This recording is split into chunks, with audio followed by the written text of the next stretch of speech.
Ladies and gentlemen, it's your boy Silent K, one part of the Straight Red Football channel. We appreciate all the love and support you've been showing us so far. If you wish to continue to support us, don't forget to like, share and subscribe to the channel. Enjoy this episode. Peace.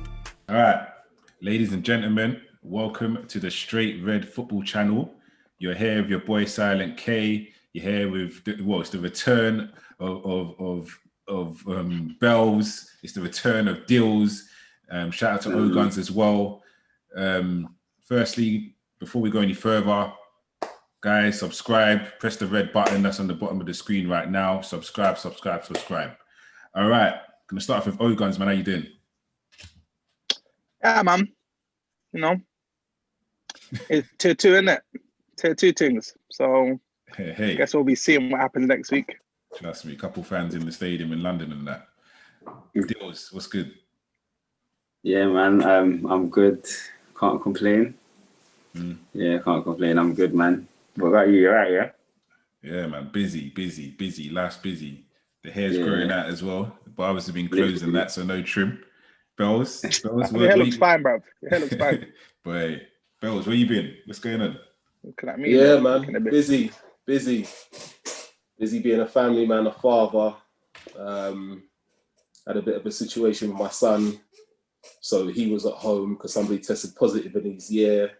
Yeah, man. So yeah, man, from a regular parent to a teacher, you know what I mean. So your hair wolfing, you're all right, Sean. Bro, listen, it's a mess out here, mate. It's a mess out here, cause trust me. Crazy. All right, man. Yeah. So yeah, like we said, the latest news, obviously, sad news that came through yesterday. Diego Maradona passed away. The legendary Argentine number 10, Barcelona, Napoli. Was he at Sampdoria? No. Yeah, I think he helped them win the league. I think he was. Yeah. Well, legend of a player anyway. Boca Juniors, obviously. So so I was watching some clips of him. Obviously, like if you're talking about in terms of a memory that where I tuned in and watched this on TV, my earliest memory of him is obviously '94 World Cup. Him running to the camera looking like a madman, and that's in the peak of the whole cocaine stuff. You know what I'm saying? But in terms of clips and stuff I've seen of him, obviously, is it the 1986 World Cup? Obviously, that's the one when he hand of God, but also bent up the whole of England. Some of you, man, O-Guns, what's your memories of Maradona? I'm not that old. I don't have that many. I won't even lie to you.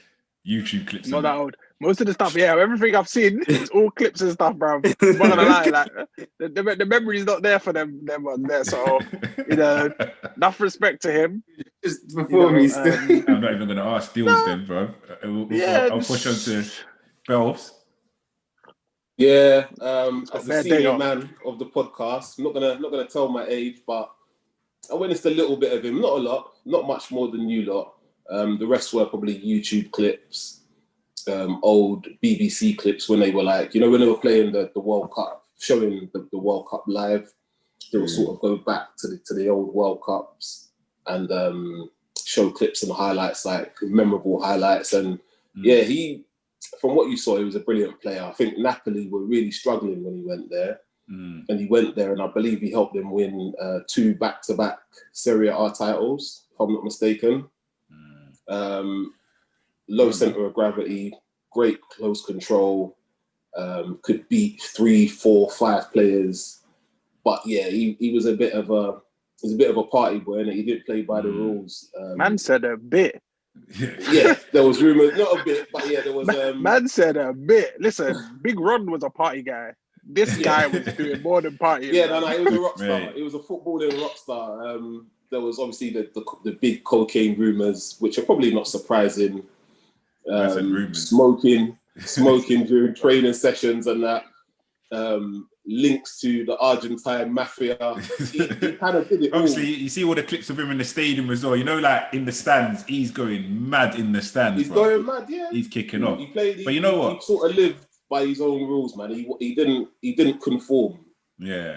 But you have players like that where they're sort of they're so magical. They can do things like that and step on the pitch and win you a game, or in the case of the World Cup, he can win you a tournament. You know, so people kind of like, the rules probably weren't as tight as they are now. So yeah, man, RIP to a legend. You know what I mean? Yeah, man, he's one of the characters of the game. Even in retirement, he always had something to say. Always ruffled a few feathers with some statements. And he never played for Sampdoria. Yeah, I don't think it was Sampdoria. That's what I was thinking. I'm thinking about it now. It's Napoli. Is it possible? It's definitely Napoli. Yeah. Napoli was the big one because I think they were struggling to win the league. Sevilla? They couldn't win the league. We'll do our Googles later on, man. But yeah, just want to touch on that. Obviously, like I said, he's one of the characters of the game, and that's another thing. I feel like in football, a lot of the characters are just moving on. There's only a handful of characters right now in the game. But really, more so, I want to talk about a position that he played, which was number 10. And I want to talk about how that's a dying breed in today's game. Looking at it now, I feel like the way football is now, number 10s, or like what we would deem the traditional number 10, is kind of just being marginalized. And you look at if you have got that bit of flair, you're put out on the wing, you know what I mean, so that you're not that much of a risk. Managers want to take less risks. If you do have a number 10, obviously you're more likely gonna have a double pivot behind you to make sure if you lose the ball, you're being covered. For you guys, like starting off with Deals, who are some of the great number 10s that you remember, and why do you think that's being marginalized? What do you think is going on? Well, I mean, some of the great number 10s, you'd have to say like Messi. I'd say he's like a number 10. None of them kind of players that play off the striker. Again, do you know what? Do you know why off the top of my head right now it's so difficult to think? Because like what you're saying, because that number 10 right now. Who is the number 10? Like, yeah, what is like number 10, bro? I'm not gonna lie. Because nowadays they're shifting number. What we would kind of consider a number 10 3-4 years ago, they're now sort of playing on the left wing or the right wing. Like, so I would say players like Grealish. To me, he would be like your typical number 10, but he seems to have more effect out on the left. It's difficult. What I think it is like what you said. People are looking to like take less risks. I also feel like as well nowadays teams are starting to realize that games are won through the midfield. So what teams are starting to do now is emphasize on making sure that sort of midfield area is you've got everything going on in the midfield, whereas you've got a creative player in there, you've got the player that does the donkey work in there, and then you've got the player that's down to just sort of sit. You know, you need to kind of have those three sort of players in your midfield, as well as midfielders that can run up and down in it, which essentially now being this sort of the whole wing backs sort of thing that they're doing. So again, there's not really no time for number 10s no more to do what number 10 does, you know, operate behind the striker, because, you know, a lot of the time you're either on the back foot or you're attacking. And if you are attacking, you need to help out the strikers or you need to help out the wingers. So, I mean, managers are getting a lot more kind of technical with the game now, I feel.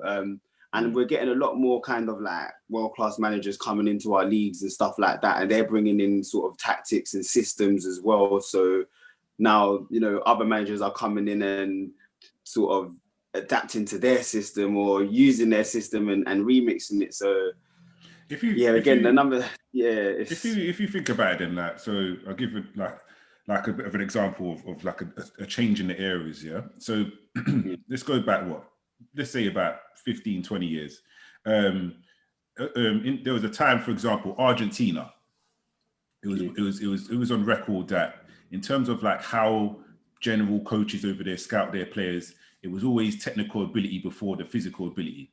Whereas in a lot of European nations, more so in England, it was your physical ability before the actual technical ability.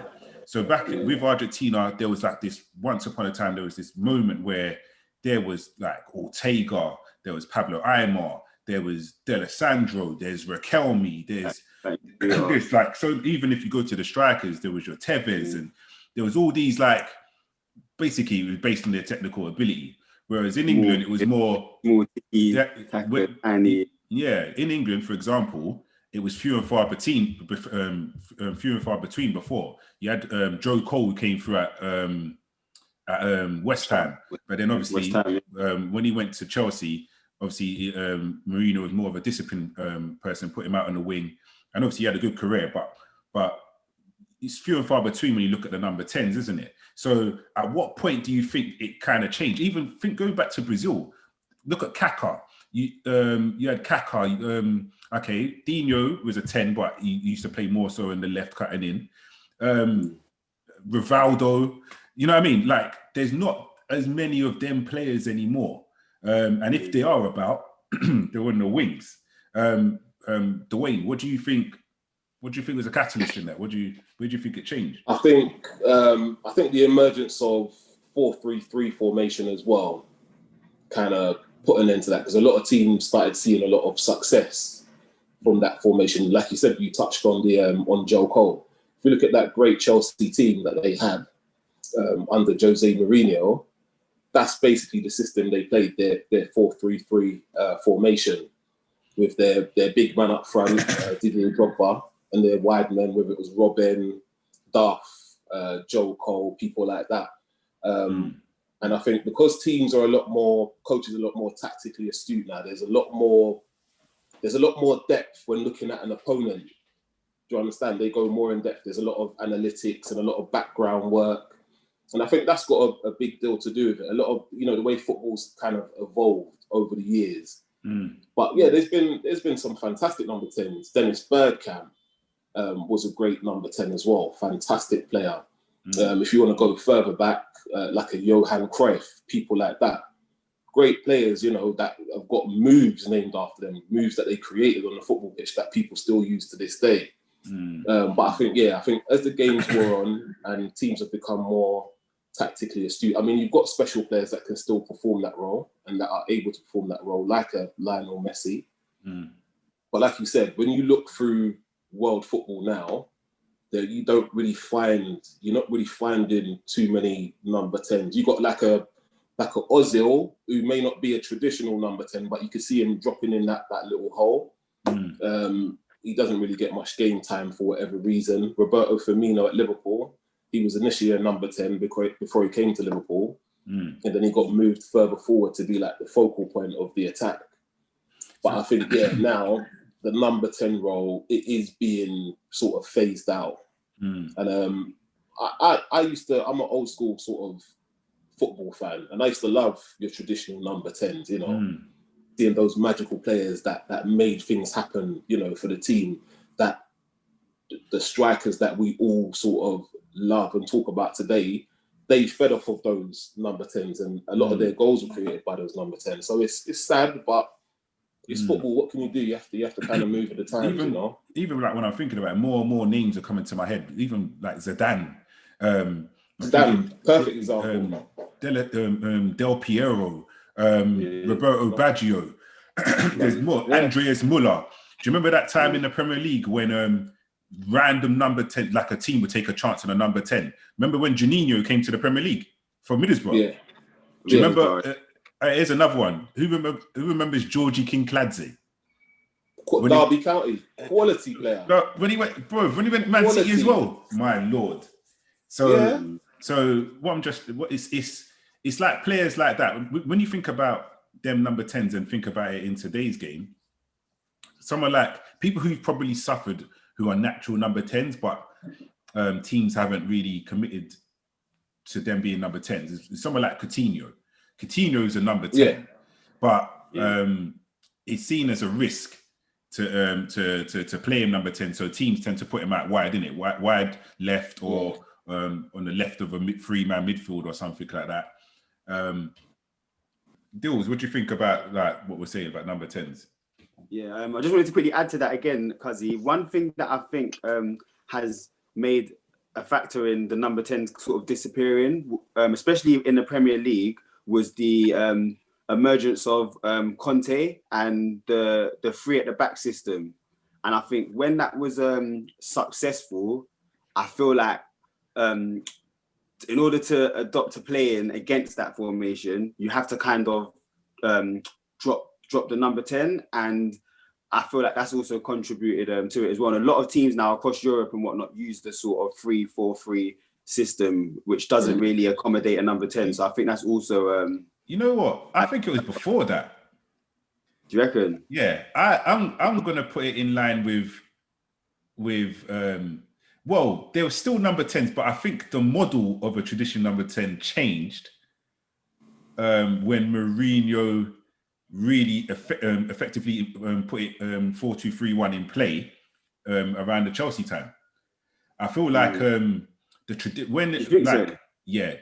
what we deem as a traditional number 10, it changed to more of like your Lampard type or your like a Wesley Sneijder type. You know what I mean? Though Mourinho had Deco right at Porto. That's another number 10, mate. Another number 10 right there. I don't know. I just feel like because that system was so effective, teams started looking at like I said, a Coutinho as a liability at number 10, and wanted more. Like even City, prior to Pep, Yaya Toure was being used as number 10 at times. Do you know what I mean? It was like they wanted that box to box for number 10. But like last on this, Ogons, what are you saying about this? What's your views on it? I think I'll be honest. I think even when you look across everyone that's been named so far in the discussion, I think it is down to two things: one, being a liability, and two, I just think a lot of the players. I think one is about being a liability, and providing the managers some comfort that maybe you're not maybe as defensively frail. Definitely. But I also think a lot of players maybe just aren't on that. I think to be like the old school number 10s, the guys that have been named so far, let's be realistic. They wouldn't have to defend because they're that good. Like the Kakas, the Zidanes, those kind of players that they're so good they wouldn't have to defend. So I think that plays into the thought process about them being a liability from a manager's perspective. But also I think some of the players just aren't as special nowadays. Yeah. I think when you look at it, Kaka was devastating. He was. My Lord, that guy, like people maybe only remember the Kaka from Real Madrid, but the damage that guy used to do, my Lord. Like I remember Go on, plug it in. I know what you want to say. Brazil. No. I was going to talk about when he made the United players jump into each other. No. You know what I was going to say? Yeah. I was going to say, I remember the time when he went to the Emirates. It was Brazil, Argentina, and he ran Messi. Yeah, he ran Messi. Messi stopped. Messi stopped. Yeah, like Messi was, and everyone was like, "Oh, Messi, he's so rubbish." Taking the mick at Messi. Obviously, 2 years later, Messi's Messi. Kaka goes to like Real Madrid, and he's not Kaka anymore. But yeah, like, I just feel maybe it's just a case. Even when he said Bergkamp, like the players just aren't that special anymore. I just think that's probably one of the things. Would you classify Letizia as a 10? Yeah, you'd have to. I would. Yeah, I would. Oh, I thought so. Yeah, absolutely. Like, he was a joke, bro. The stuff Letizia. Yeah, he was ridiculously talented. As you're saying that as well, Paul Gascoigne, bro. He came across my mind. Yeah, like might drop Rooney in there. Yeah, you see what I'm saying? Dude, absolutely. Especially early Rooney. Early Rooney. I thought that was more like the era of the 4-4-2, man, with the two strikers. Yeah, but you played the second striker off the like a foil man. 10. Was he number 10? Was he number 10 at United? Kind of. Was that his number at United? He was. Yeah, he was number. I think he went from 8 to 10. Yeah, well, he's kind of like a false 9. No. I mean shirt number. Yeah, shirt number. Was he a 10? Was he number 10 at United? That's what I meant. 8 shirt to number. 10. Because was Van Nistelrooy 10 before? And then I think when Van Nistelrooy left, he became 10 because Zaha was 9. Yeah. Can't remember my Man United numbers. That's mad. But yeah, man. No discussion, man. It's just interesting to see how the game is changing, and would you call Phil Foden a number 10? And would he be played as a number 10 in today's game? I'd say I feel like you could do, but even he's been pushed further forward and he's scoring as well. So Pep plays him on the left today, then he'll play him in the centre tomorrow, then he'll play him holding. Like, it's hard to say. The way football is now as well, footballers are expected to be a lot more versatile positionally. You know, so if you look at Coutinho, later on in his Liverpool career, he played out wide a lot. Do you understand? Got a lot of these goals from out wide. So I think even back in the day, we used to have a player that used to remember the term free roll.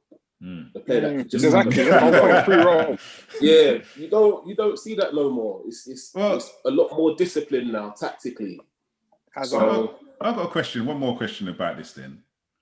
Do you think fans have patience for number 10s anymore? Do you think the mentality of the fan has changed? They have to be good. Yeah, I'd agree with you don't want some guy losing the ball, doing nonsense. Like, what's the name of that guy Don that used to play for QPR, bro? Tarab. Adel Tarab. Yeah, Tarab. Listen, in the Championship, this guy was show real special. Every week, this guy was doing all sorts of jolly ups. But then, did he go to Tottenham? Yeah, he went Spurs. He did. Yeah. And he had a nightmare, bro.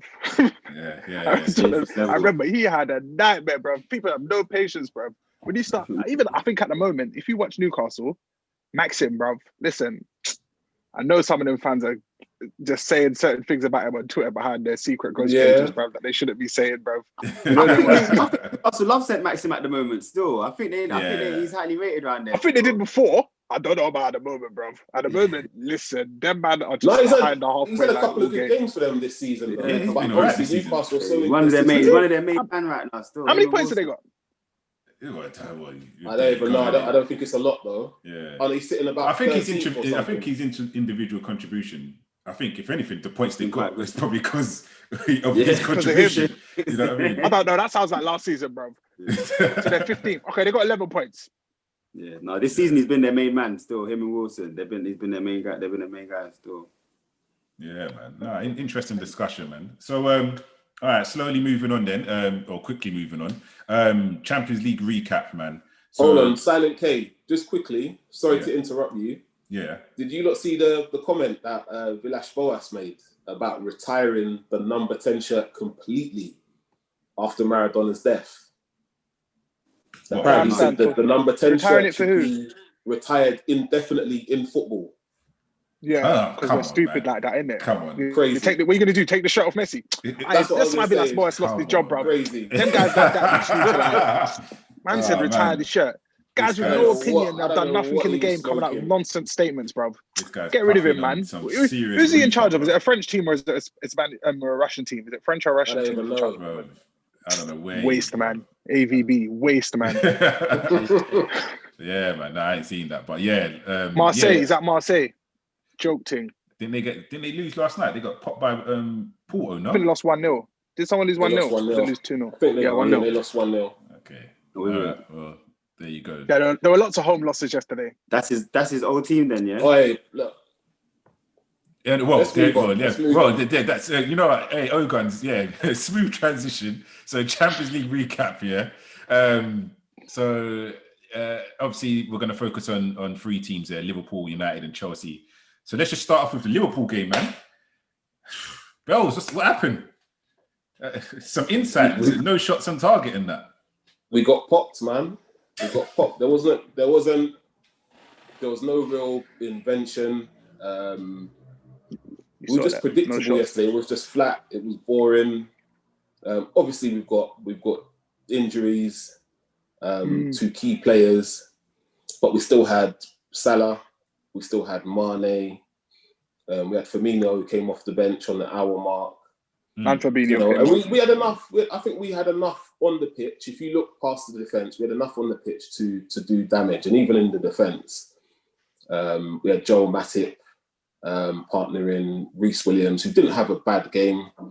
Tsimikas was all right going forward, but was under a bit of pressure defensively. I think he needs more minutes. He hasn't played a lot for Liverpool. But yeah, Milner wasn't brilliant. I don't think he's got the legs for the midfield battle anymore, although he played decent at fullback against Leicester last weekend. What was the reason for the lineup? Because who you got this weekend? Brighton. 12:30 on Saturday. 12:30. Okay, so we don't have the personnel, I think, to not to rest players in certain games. And I think, to be honest, I would rather Liverpool rest the players for Atalanta than for Brighton. Do you understand what I mean? With kind of what's at stake. We've played 4 in the Champions League group stages. We've won 3, we've lost 1. It's more than likely we're going to make it out of the group. Yeah. You get what I mean? Ajax. So 3 points against Brighton. Atalanta. This weekend, well, you need to beat keep the Ajax. pressure on Spurs. You need to beat Ajax and beat Midtjylland. who's the other team? Midtjylland. Oh, okay. Well, let's not worry about Midtjylland. Yeah. Midtjylland's just giving away points, so let's not worry about it. Liverpool We need to beat Liverpool Ajax just need a point. and hope. We need a point. No. Why? I'm sure they need a point because Atalanta are playing Ajax, no? Yeah. They both have to play Midtjylland. No. Atalanta are playing Midtjylland next. We're playing Ajax. Yeah, and then the last game is Ajax Atalanta, innit? Yeah. We've got 9 points already, and I think 2 of them have got 7 and points. Ajax got 7. All right, let me pull up this list. Don't worry, BBC. Liverpool, I think Liverpool got this, but it's just. I think we'll be all right. Yeah. I think, to be honest, talking about a draw, I think personally, if we've got enough in terms of Andy Robbo at centre back, maybe Fabinho centre back partnering Matip. What? Did you just say Robertson centre back? No, Robertson back at left back with Fabinho at centre back. Partner. This guy's looking to go out of that group, bruv. No, it's not that bad yet. We're not playing Robertson at centre back yet. Yeah, but watch this space. Okay. I think we'll be all right. I think we'll beat Ajax. I think we'll win. All right. So, no, you only beat them 1-0 last time. It's kind of tight, bruv. It's a tight group. Wasn't it 1-0? 1-0's enough next time, man. 1-0's okay. enough. It's the 3 points that count, isn't it? Yeah. Obviously, with United, we beat Istanbul. I know people got excited about Van der Beek playing in the pivot alongside Fred, but kind of like a reality check is Istanbul still created quite a lot of chances. I think it was something like they had 8 chances and 2 on target, and Man United wasn't that much different. Do you understand? Though I think Van der Beek, obviously he was very good with the transition, very good on the ball, leader on the pitch or whatever. If just the narrative from the United fan base in general was like, oh yes, we found our team, let's push forward, that should be the team for the next game and everything. And I'm thinking that's very naive to think you're going to go into move forward with Fred and Van der Beek as your 2 pivot midfielders. I think when we come up against Southampton on the weekend, it's a different ball game. Southampton, the press is very, very good. It's going to be a tough game. Ward-Prowse, Armstrong, that brother, the brother with the blonde hair on the left wing, the black guy, is something like DJ something. Jennifer or something like that. Jennifer, yeah, he's ripping players. And then, but the most impressive player for me is that Shea Adams. He's playing well. He's playing really good. And do you know what? Even the defense is playing good. Kyle Walker-Peters is having a good season. So it's going to be a tough game. So you can't go into that game, or United fans mustn't panic if it's like, oh, the coach is reverting back to McTominay and Fred. But anyway, yeah, it was a good win. Quick question. Is Ings still injured? Yeah. I think he's done out here, bro. He's coming back that's a big blow for them. I think he'll be back for Southampton and City. That's like that's a big blow. So yeah, so in regards to United qualifying from the group, it's peak now because they still have to play Leipzig again and still have to play PSG. United need 1 point from them 2 games. If they go into them games thinking we need 1 point, we're going to get burst. So United need to stay focused. Chelsea, wonderful Mason Mount. What was the score in the Chelsea game? It was 2-1. Giroud last minute. Start with Deals, man. What's your thoughts? To be honest, I was working, so I managed to catch like more or less the second half of the game. But I saw that we was like 1-0 up from the first half, and I saw it was quite, really expected. Really, it was quite comfortable. I think obviously the second half when I was watching it, Rangers was kind of giving us more of a game, but it didn't really that much in it. Do you know what I'm trying to say? Obviously, we've got a weakened squad, I'd say. Obviously, saving guys for the weekend. Got Spurs coming up. So obviously I expected that the team would have had sort of like not less intensity, because at the same time we have to qualify from the group. But I know it's a different setup to how we're kind of setting up in the league at the moment. Obviously, again, when we faced Rennes before, we had the 10 men quite early. Whereas this time, it was up against 11 men. So it's always going to be a different spectacle. And with Europe as well, I mean, no matter what the team is, at the end of the day, you're in the Champions League for a reason. You should never really expect a battering, do you know what I'm trying to say? So I wasn't thinking, we're going to batter them 4 or 5-0. I liked what I saw. Again, it was a victory. Obviously, we conceded again from a corner. But then you could argue that was after 5 subs was made, towards the end of the game.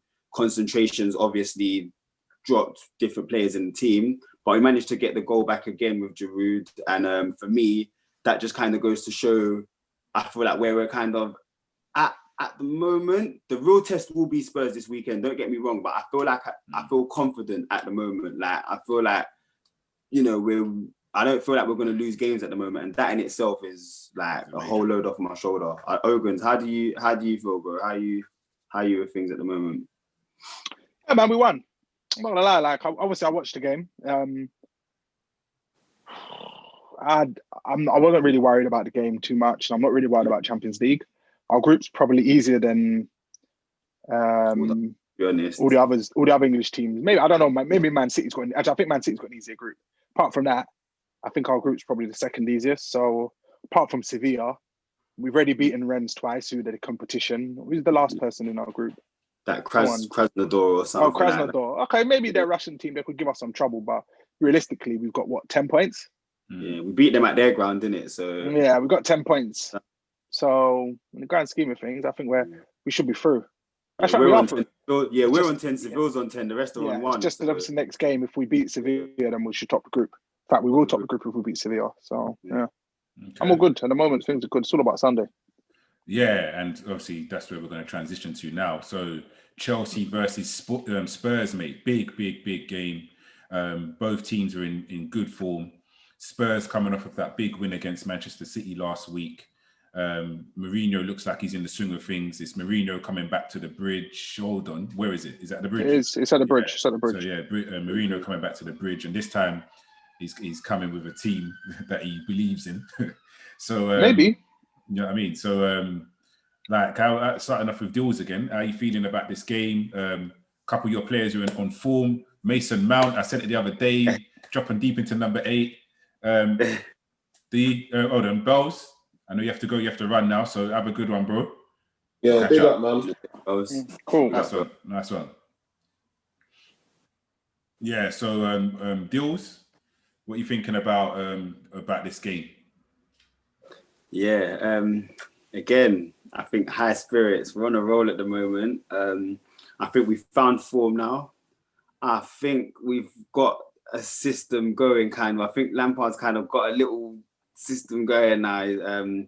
We've got our players back, fully fit. Do you know what it is? I don't really want to jinx things. I'm a bit like, I don't really want to jinx things, but at the same time, I'm confident. Do you know what I tried to say? Lampard's had Mourinho's number. I think he beat them home and away last season. We did 2-1, 2-0. And I know Mourinho, the way he's going to set up, which will work in our favour, is he's just going to set up not to lose against us. So he's going to kind of set up that shut up shot, try and hit us on the break kind of thing. And I feel like we're not as naive defensively anymore. So you're not just going to hit us on the break as easy as maybe last season. Do you know what I'm trying to say? So if they do sit and let us kind of get our game going and get comfortable in the game, I think it could be another like 2-0. But I think if they let us get comfortable, if Spurs let us get comfortable in the game, the way we're playing at the moment, we're scoring goals, innit? That's one thing that is for sure, innit? Like, we're scoring goals, innit? And yeah, I just think that I think we should have the edge on them being at home as well. We don't really lose against Spurs. We don't really. It's like once in like 30 years at home. You know what I'm trying to say? We don't really lose against Spurs in the league. So I mean, again, you have to just kind of look at the you have to kind of look at the whole picture. But how do you expect football?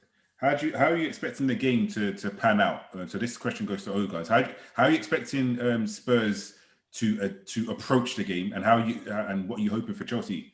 How are you expecting you guys to approach the game? Oh, definitely. We know what Bruno is going to do. Like, he's just going to get everyone behind the ball. He's going to park the bus. He's either one of two extremes. He either parks the bus, or he's going to try and surprise everyone by trying to play attacking in quotation marks. But to be honest, I wouldn't be surprised if there's an early goal and then it just goes from there. Then all hell just breaks loose from either side. I have no idea, but I reckon it'll be an early goal. I'm not similar to Dills. I'm not really worried about Spurs. I'll be honest. We could lose, it's possible, but I'll be honest. Even last season when we were so inconsistent, I know Spurs is probably a better team this season. I just feel, especially, I know Pulisic will be on the bench. I feel we've got firepower to score. I think defensively we're strong.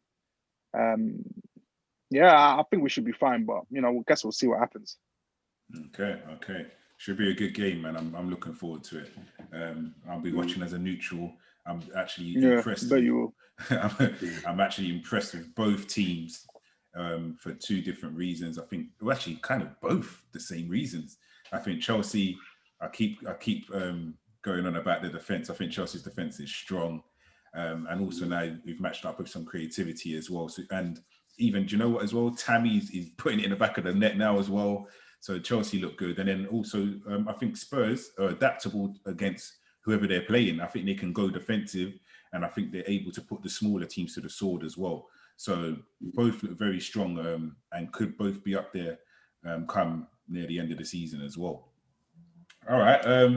Another topic here that literally made me laugh the other day. Me and O-Guns was chatting about this. So now that you're here, Dills, we're going to all talk about this ourselves, yeah? And this is about the England team, yeah? Okay. Yes. So we were chatting. O-Guns and I was talking about Mason Mount, talking about Jack Grealish. Then we was like, you know what? What would be your England team now, innit? You have to pick your team, yeah? But the team...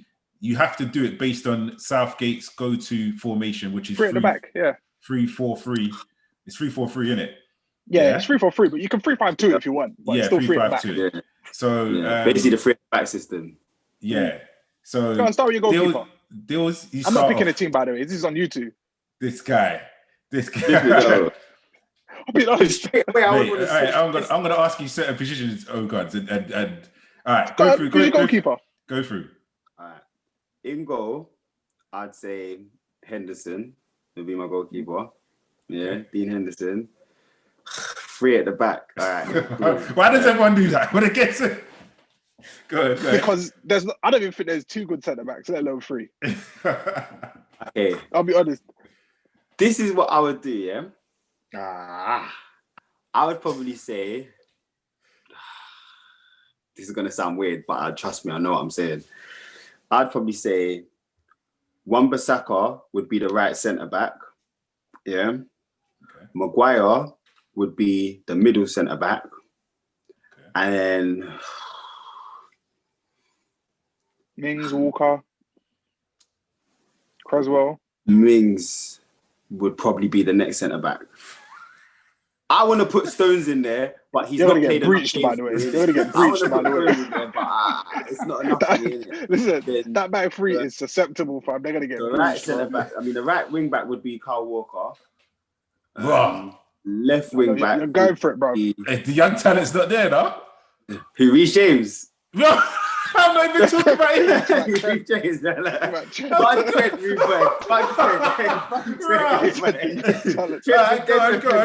Trent can't get in on my team, fam. You get me?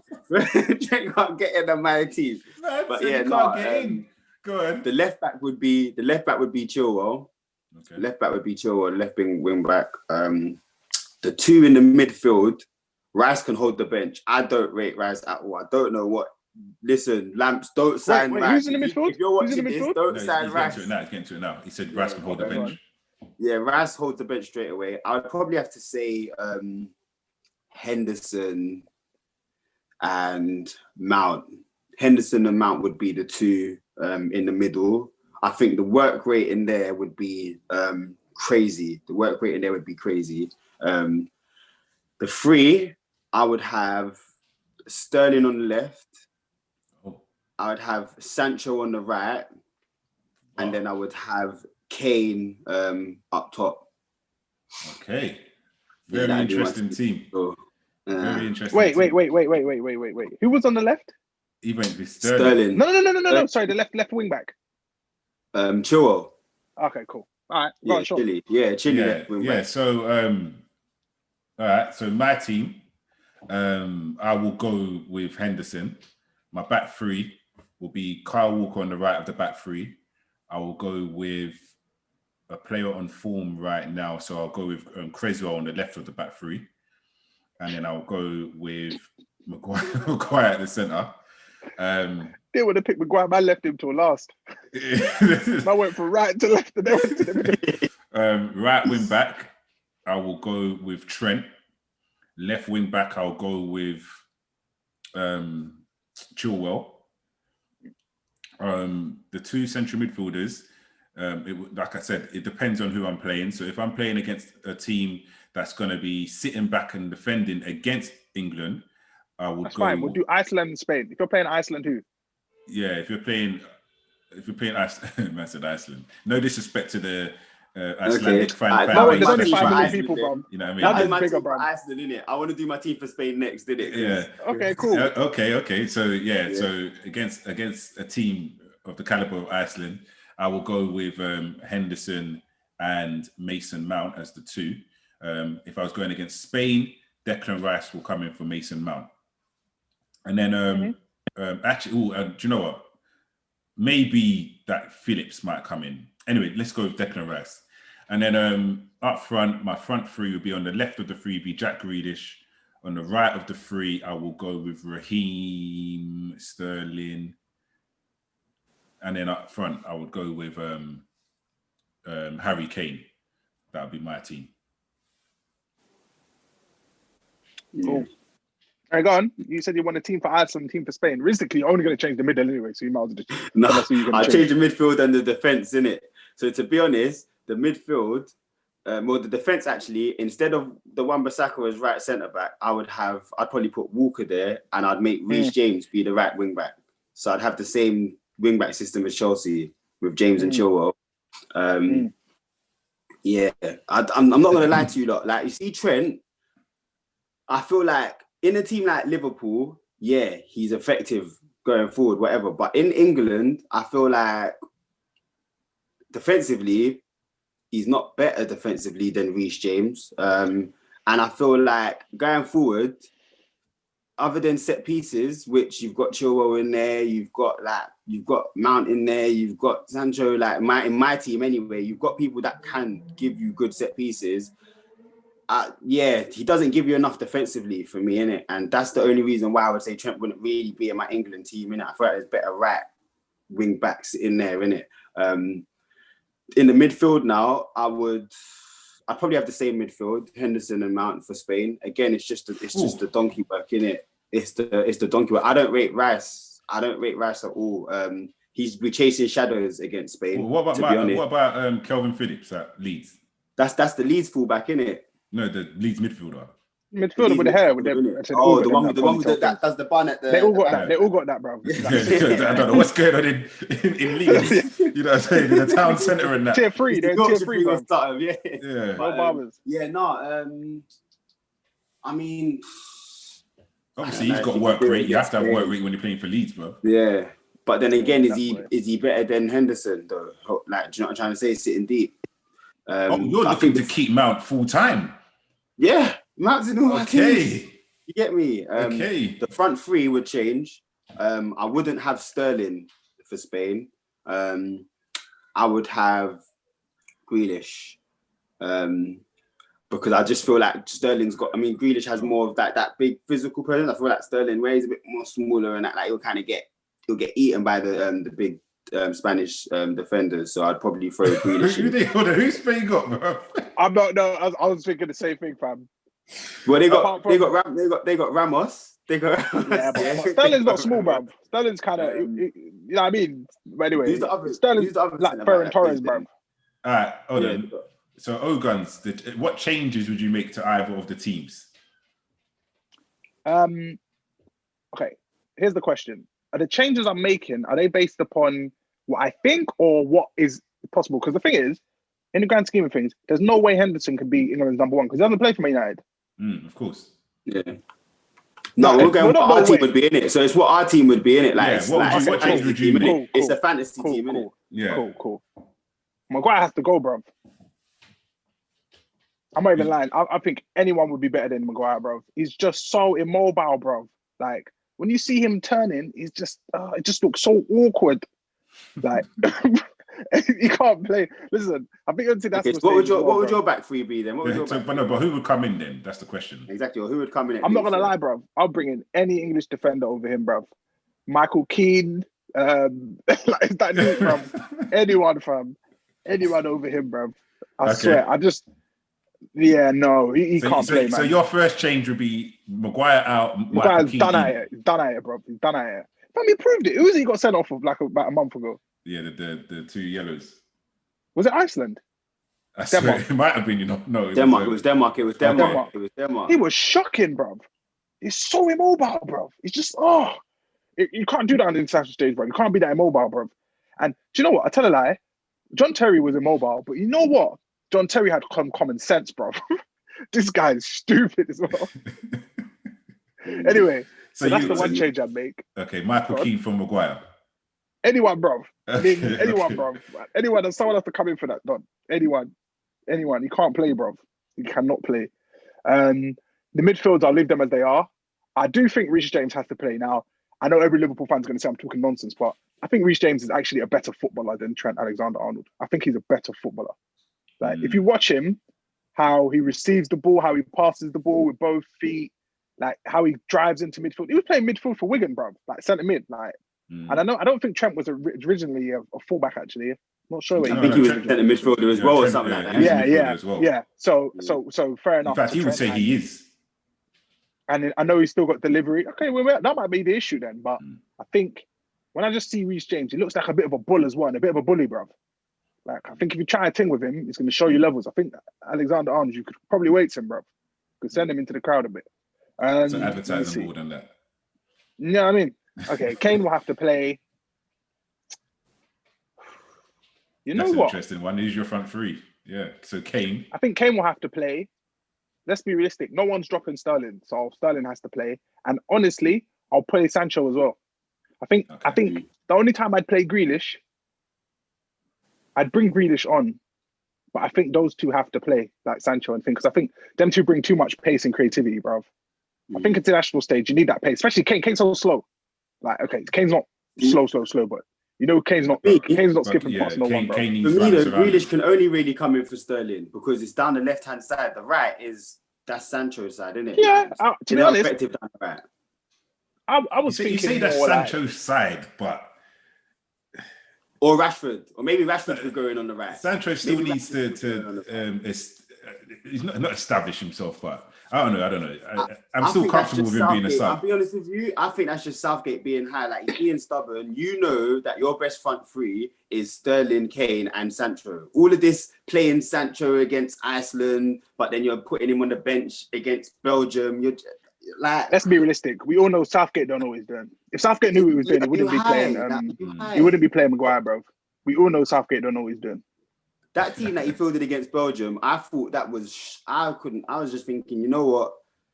This guy can't lead us to Euros. This guy better not lead us. If he's leading us into the Euros, we ain't winning. We're not winning. He ain't trying to win nothing, fam. He ain't trying to win nothing, fam. Just trying to get his rep up a bit. Yeah. All right, no, interesting, man. And this is a debate. For people watching at home, man, just drop a comment on what your England starting lineup would be as well, man. Please. Before we get into the key segment, which is the straight red, I'm going to have... actually, let's get into the straight red first, and then I'll ask you a question after that. So, Dills, who's your straight red this week? Oh, God. My straight red this week?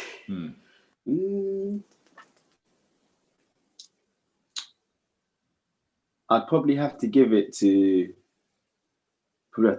Arsenal, you know? Oh, what they do? Oh, Pepe. Yeah.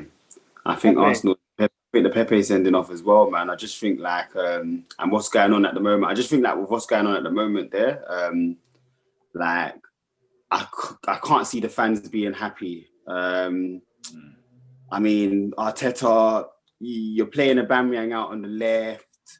Okay, it got you 20 goals last season, but I mean, this season the guy hasn't scored since he signed his new contract, which was what? No, scored against Man. He scored a pen. Yeah, but come on. Yeah, Let's take the penny. Let's take the penny.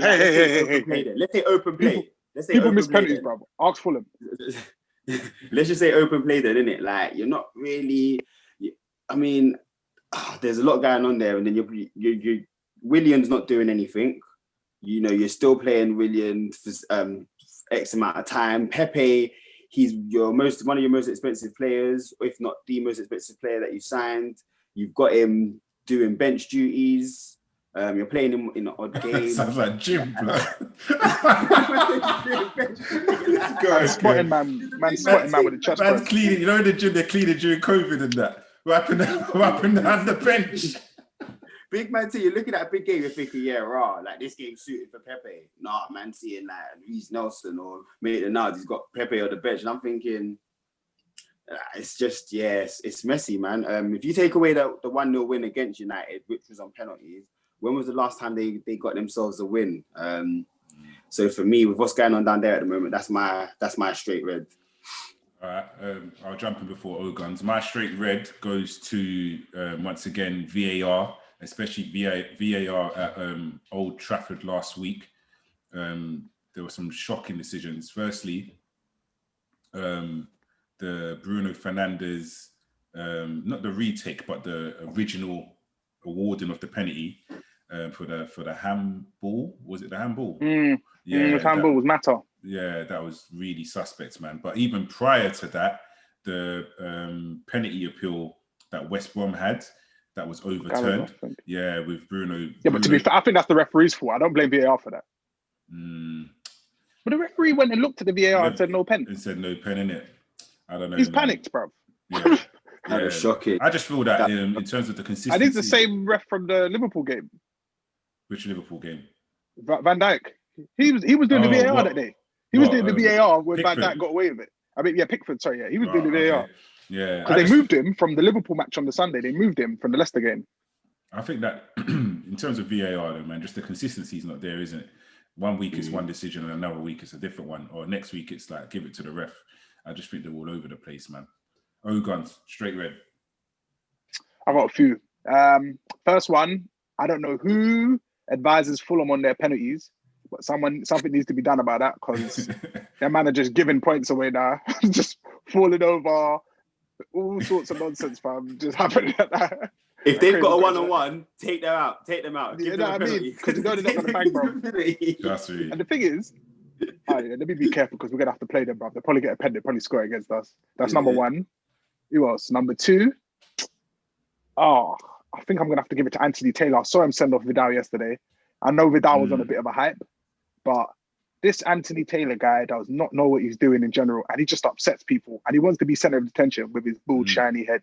He needs to just take a red himself and just take himself off these games. No one wants him around because he killed us in that FA Cup final when he sent off Kovacic. And what else is the third one? And the third one's Gary Neville. Look, I know you were just trying to say, I know you're English and I know you love Harry Kane and you love to say that, you know, you're a wizard, Harry.